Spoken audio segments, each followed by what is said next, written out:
네, 할렐루야.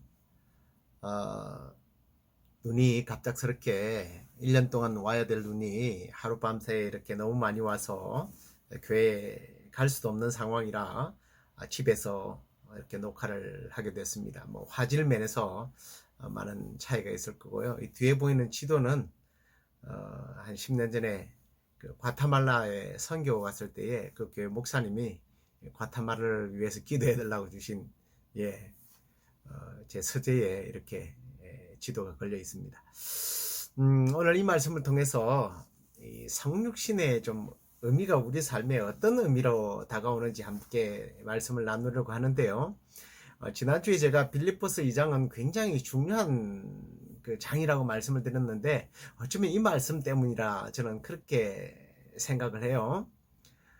지난주 설교할 때 제가 우리가 하나 되어야 된다는 말씀을 드리면서 하나 되어야 하는 이유 중 하나가 뭐라고 그랬어요? 뭐 하나님 명령이라고 그러면 할 말이 없지만 예,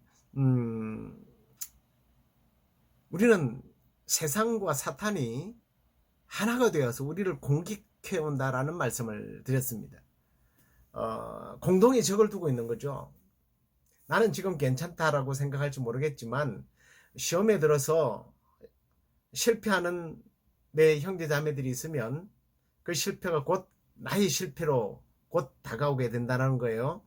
우리 아군이 무너지고 나면 내가 그 다음 차례이기 때문에 우리는 하나가 되어서 우리 믿음의 형제들과 함께 영적 전쟁을 싸워야 된다라는 말씀을 드렸습니다. 그 말씀 가운데 결국은 권면하고 서로 위로하고 영적인 교제를 나누고 또 긍휼과 자비의 마음을 가질 뿐만 아니라 다툼과 허영을 버리면서 다른 사람을 나보다 높게 여기는 삶을 살아야 된다라는 말씀을 드렸습니다. 그런데요, 사실 세상은요, 오늘날 자기를 낮추면 존경하기보다는 아주 우습게 봐요. 짓밟아요. 그래서 나를 낮추는 것이 늘 손해를 본다라는 생각을 참 우리는 하게 됩니다. 그런데 사도 바울이 결코 그렇지 않다라는 거예요. 나를 낮추는 것이 결코 내가 실패하고 정말 사람들이 손가락질 받는 그런 삶이 아니라는 것을 말씀하기 위해서 자신을 낮췄다가 승리하신 오히려 높아지신 분을 소개하고 있습니다. 바로 예수 그리스도죠. 그래서 오늘 5절에 보면 너희 안에 이 마음을 품으라. 곧 예수 그리스도의 마음이니. 예수 그리스도를 품으라는 것은 그리스도와 같이 되라는 말입니다. 그러면서 이제 이 낮아짐의 원리를 설명하면서 예수 그리스도의 낮아지심 즉 성육신에 대해서 5절부터 11절까지를 쭉 말씀을 하고 있는 것을 봅니다. 근데 이와 반대로 사탄은 어떻습니까? 낮아지기보다는 자기를 늘 높이는 자예요. 지난번에 이사야서 14장 말씀을 우리가 나누었습니다만은 이 사탄에 대해서 소개하면서 12절에서 보면 이하로 보면 사탄은요 자기를 향해서 자기가 낮아진 것에 대해서 억울해하면서 한탄했다고 성경에 나오는데요. 다시 자기가 하늘에 올라가서 자기를 높이고 북극의 높은 산 위에 앉을 것이며 가장 높은 구름의 하늘에 올라가서 하나님처럼 되겠다가 될 것이라고 외치는 장면을 기록하지 않습니까? 그런데 어때요? 그렇게 높아졌더니 하나님께서 오히려 그를 지옥의 맨 아래에 가두신다라는 선포를 하는 것을 보게 됩니다. 사탄의 가장 중요한 속성이요? 뭐라고요? 높아지는 거예요. 그래서 에덴 동산에서 마귀가 한 일이 뭐예요? 하나님처럼 되라는 거예요. 인간도 하나님처럼 되라는 거예요. 그런데 이런 못된 속성이 본능이 우리 속에 유전되어 내려왔어요. 그래서 우리는 허세를 좋아해요. 낮아지면 억울하게 생각해요. 근데 그건 성령의 음성이 아니라는 겁니다. 자, 그런데요, 오늘 그 사도 바울은 이 사단과 정반대되는 분, 바로 예수님은 낮아지기 위해서 이 땅에 오셨다는 겁니다. 사탄은 높아지려다가 지옥 구덩이에 떨어졌지만 오늘 예수님은 10절에 보면 모든 이름 위에 뛰어난 이름을 주셨다. 하늘과 땅에 있는 자들이 무릎을 꿇게 하셨다고 성경은 기록을 하고 있습니다.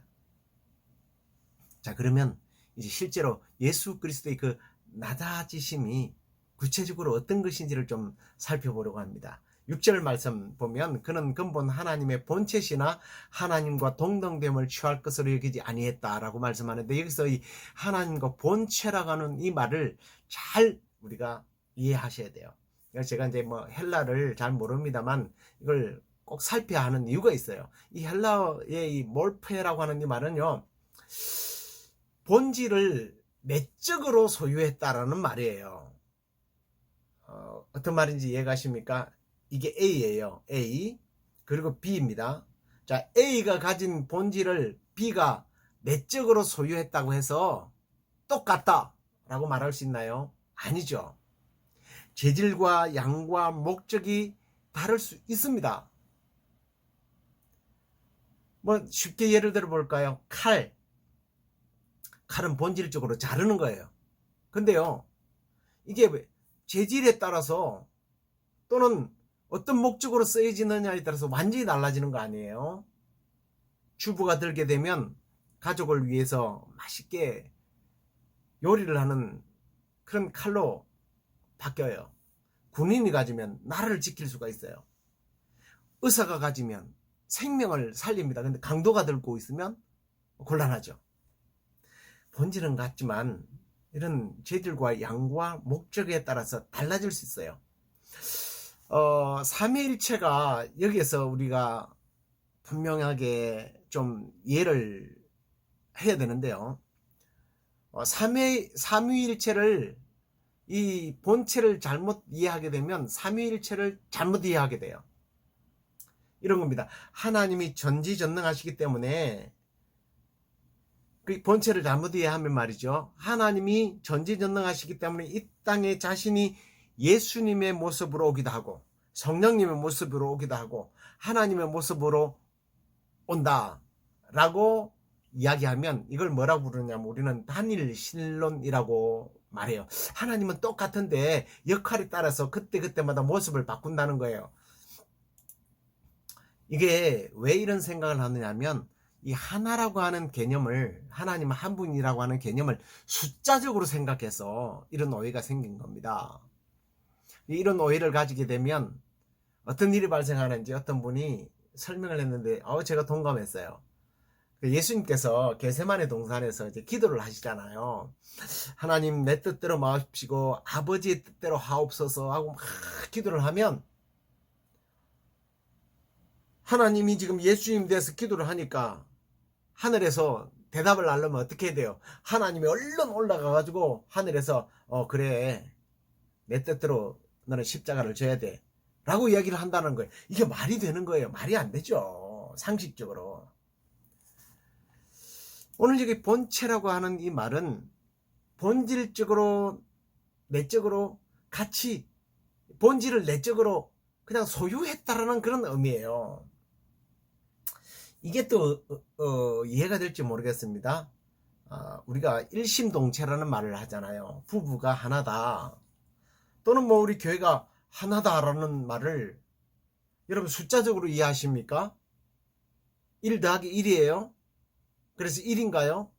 그게 아니죠. 이건 질적인 개념이에요. 몰프의 이 본체는 그렇게 이해하시면 돼요. 하나님이 한 분이라는 뜻에 대해서 성경은 하나님이 성부도 성자도 성령도 하신다 그렇게 말하지 않습니다. 몰프에는 그래서 외형적으로도 조금 닮지만 내적으로 더욱더 닮았다는 그런 의미를 제가 갑자기 생각이 나네요. 우리 전에 그 어머니가 그러세요. 너는 어떻게 너가 아버지하고 똑같냐라는 이야기를 해요. 제가 지금 옛날에 아버지의 사진 모습을 생각해보고 청소년 때 사진을 보면 분명히 저하고 달라요. 똑같다고 그래요. 뭐 아버지를 아들이 닮는 게 당연하죠. 예수님이 하나님과 하나다, 똑같다라는 말은 그렇게 이해하시면 돼요. 내재적 성격을 닮았다는 거예요. 좀 이해가 되십니까? 예. 자, 그러면요, 본문으로 다시 돌아가 보겠습니다. 2장 6절에 그는 근본 하나님의 본체시나 하나님과 동등됨을 취할 것으로 여기지 않았다. 자, 본체신데, 본체의 의미를 이제 좀 알았죠? 그렇지만, 본질적으로 같지만, 또 동등됨을 취할 것은 여기지 않았다는 거예요. 참 힘들죠? 오늘.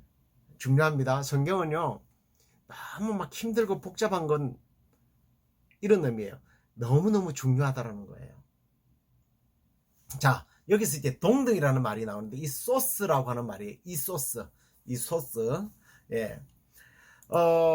본체라고 하는 말은 내적인 퀄리티가 질적으로 같다라고 한다면, 이 소스는 화학적 성질과 중량이 동일하다 할지라도 구조가 다른 것을 말하는 거예요. 구조가. 예수 그리스도와 하나님이 같은 속성을 가지고 있지만 두 분은 구조적으로 틀리다는 말이에요. 그렇지만 뭐는 같다? 영광은 같다라는 거예요. 영광은 같다. 영광의 높이가 같다라는 거예요. 그런데 예수님은 이 영광 높이가 같은 영광을 자기가 취하지 아니하고 그 영광을 버린 거예요. 하나님과 동등한 구조를 지녔지만 그것을 버리고 이 땅에 성육신 하셨다는 겁니다. 그렇기 때문에 예수님의 성육신이 귀한 거예요. 자, 그러면 여기서 이제 예수님께서 그러면 이렇게 자신을 낮추신 이유가 뭘까 하는 겁니다. 첫 번째는 아버지의 일을 하기 위해서예요. 아버지의 일. 그러니까 아버지의 일이라는 게 뭐냐? 요한복음 17장 4절에 보면 아버지께서 내게 하라고 주신 일을 내가 이루어 아버지를 이 세상에서 영화롭게 하였사오니 아버지여 창세전에 내가 아버지와 함께 가졌던 영화로서 지금도 아버지와 함께 나를 영화롭게 하옵소서 하는 예수님의 기도입니다.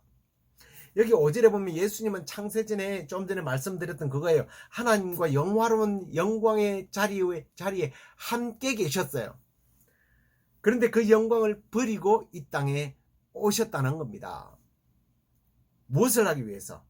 4절에 보면 아버지께서 내게 하라고 주신 그 일 때문이라는 거예요. 그럼 그 일이라는 게 뭐예요? 결국 잃어버린 하나님의 자녀들을 구원하는 일이에요. 그 일을 위해서 자신의 영광을 버리고 성육신 하셨다는 겁니다. 그럼 꼭 예수님이 성육신을 해야만 그 일을 하는 걸까요? 네, 당연합니다. 로마서 3장 23절에 보면 모든 사람이 죄를 범하였으면 하나님의 영광에 이르지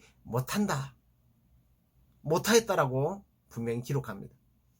다시 말해서 우리 인간은 그 누구도 자신과 그리고 다른 사람의 죄를 대속할 그런 실력자가 존재가 되지 못한다는 얘기예요. 우리는 원래요, 하나님 앞에 영광 돌릴 존재로서 창조된 사람이지만 인류의 조상 아담과 하와가 죄를 지음으로 인하여 그 후손들은요, 유전적으로 죄의 피가 흘러요. 죄인은요, 하나님의 영광에 이르지 못해요. 하나님께 영광 돌리지 못해요. 그래서 누군가가 이 인류가 지은 죄를 대속하고 인류를 원래의 위치로 끌어올리기 위해서 일할 사람이 필요했던 거예요. 근데 이 땅에는 있어요? 없어요? 없어요. 그래서 주님이 오신 겁니다. 구약의 레위기 16장에 보면 양을 택해서 이제 사람들이 제단에 가기 전에 이제 그 제사장에 바쳐요. 그러면 제사장은 이 양의 머리와 그 사람의 머리에다가 손을 얹습니다. 그리고 그 기도를 하는데 여기서 이게 손을 얹는 게 안수거든요. 그 안수를 왜 하느냐 하면 이 안수라는 히브리 말이 밀어넣다라는 거예요. 밀어넣다. 뭘 밀어넣겠어요? 죄를 밀어넣는 거예요. 죄를 이 양에게 전가시키는 거예요. 그래서 예수님이 그 세례를 받으러 왔을 때에 세례 요한이 뭐라고 그럽니까? 세상 죄를 지고 가는 하나님의 어린 양을 보라라고 외친 거예요. 예수님이 대속의 제물로 오는 거예요. 근데요, 죄인을 위해서 자기 아들을 보내는 것이 어떻게 하나님께 영광이 될까? 여러분 그렇게 생각해 보신 적이 있습니까? 좀 이해 안 되잖아요. 왜냐하면 손해보는 정사잖아요. 손해보는 정사. 자기 아들을 죽이고 대신 죄인을 구원한다. 이건 손해보는 장사란 말이에요. 그 답이 사실은 그런데 요한복음 3장 16절에 나와요. 우리 잘 아는 말씀이잖아요. 하나님이 세상을 이처럼 사랑하사 독생자를 주셨다. 이것 때문이에요. 뭐 때문이라고요? 하나님이 세상을 사랑했기 때문이라는 거. 아버지의 사랑 때문에. 아버지 사랑이 뭐예요? 아버지의 사랑은 인류를 구원하는 게 아버지의 사랑이에요. 그 아버지가 사랑하는 인류를 위해서 내가 대신 죽겠습니다. 당신의 사랑을 이루십시오. 아버지의 만족을 위해서, 아버지의 사랑을 위해서 자신의 영광을 버렸다는 거예요. 그래서 영광은요, 지독한 겁니다. 헬라가요, 이 영광이라는 말이요, 독해요. 헬라로 뭔지 아십니까? 독사예요, 독사. 독사라는 말이 굉장히 독하죠. 근데 이제 이 독사라고 하는 말의 어원을 찾아봤습니다. 그랬더니 독해오예요, 독해오. 그래서 제가 독하다고 그런 거예요. 독해오. 근데 이 독해오라는 말이 무슨 뜻이냐면 나타내다라는 뜻이에요. 나타내다. 뭔가를 나타낼 때 영광이 되는 거예요. 예수님이 십자가를 통해서 당신의 아버지의 사랑을 나타낸 겁니다. 그게 하나님께 영광이 되는 거예요. 아무것도 나타내는 것도 없이, 희생도 없이, 희생이잖아요. 희생도 없이 영광이 있을 수 있느냐? 뭐 no pain, no gain 이런 의미예요. 그 다음에 두 번째로 예수님께서 이렇게 자신을 낮추신 이유가 뭘까? 두 번째로는 인간을 향한 주님의 사랑, 체휼 때문입니다. 히브리서 4장 15절에 보면 우리에게 있는 대제사장은 우리의 연약함을 체휼하지 아니하는 자가 아니요 모든 일에 우리와 한결같이 시험을 받은 자로 돼 죄는 없으신다. 좀 번역해 보니까 동정이라고 하는 말로 썼는데요. 연약함을 동정하지 아니하는 자가 아니요 동정했다라는 말인데 체휼이 오히려 맞는 것 같아요. 아무튼요, 자 여기서 예수님이 십자가를 지시기 위해서 하나님을 영화롭게 하기 위해서 동등됨을 취하지 않고 내려온 이유가 우리 인간들의 연약함을 체휼하셨다는 거예요. 이해하셨다는 거예요. 읽으셨다는 거예요. 직접 자기의 몸으로 감당하겠다는 거예요. 짐승의 마음을 어떻게 인간이 알겠어요? 짐승이 되지 않은 한. 예수님은 하나님의 뜻과 하나님의 사랑을 입으로만 전한 것이 아니라 자기가 직접 인간의 아픔과 실패와 심지어 죽음의 고통을 이해하기 위하여 직접 몸을 입고 이 땅에 오셨단 말이에요. 그런데 인간의 몸으로 입는 순간 죄인이 되어버리잖아요.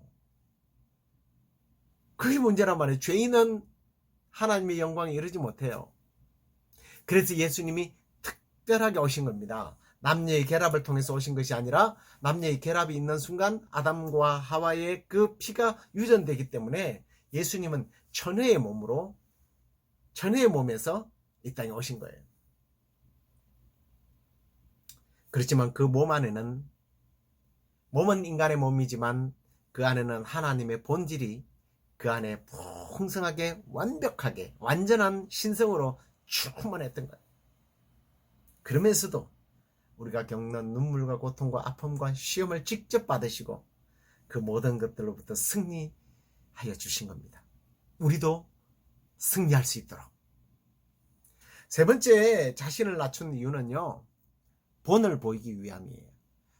베드로전서 2장 21절에 보면 이를 위하여 너희가 부르심을 받았으니 그리스도도 너희를 위하여 고난을 받으사 너희에게 본을 끼쳐 그 자취를 따라오게 하려 하셨느니라 라는 말씀이 있습니다. 여기 중요한 말씀이 뭐예요? 본을 끼쳤다. 이 본이라는 의미 뭔지 아시죠? 아이들이 그 글씨를 배울 때요, 글씨를 예쁘게 쓰도록 하기 위해서 뭐 펜글씨도 그렇고요. 그 점선을 이렇게 기억이면 기억, 뭐 가 이렇게 점선을 딱 끊어 놓습니다. 그게 본이에요. 이걸 보고 쓰면서 글씨를 예쁘게 쓰라는 거죠. 뭐 그래도 안 되는 사람이 있어요. 저 같은 사람은 개발이거든요. 개발로 쓰느냐고 누가 물어보더라고요. 예.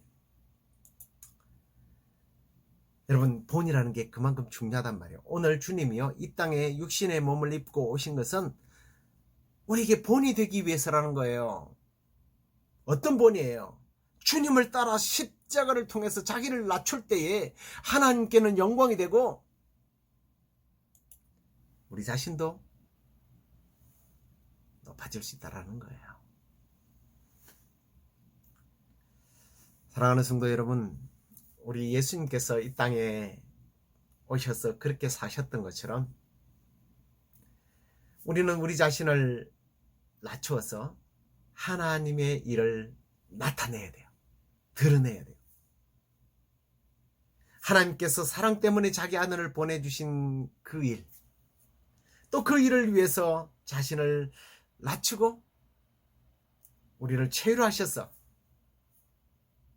우리도 주님이 가신 그 길을 따라서 낮아지고 섬김으로 인하여 하나님께는 영광이고 우리가 모두가 하나 되어서 우리의 공동의 적 사단과 싸워서 승리하고 모든 이름 위에 뛰어나신 예수님처럼 우리 주님 오시는 그날 우리도 높이 들리는 그런 영광스러운 삶을 살고 승리할 수 있기를 주의 이름으로 축원합니다.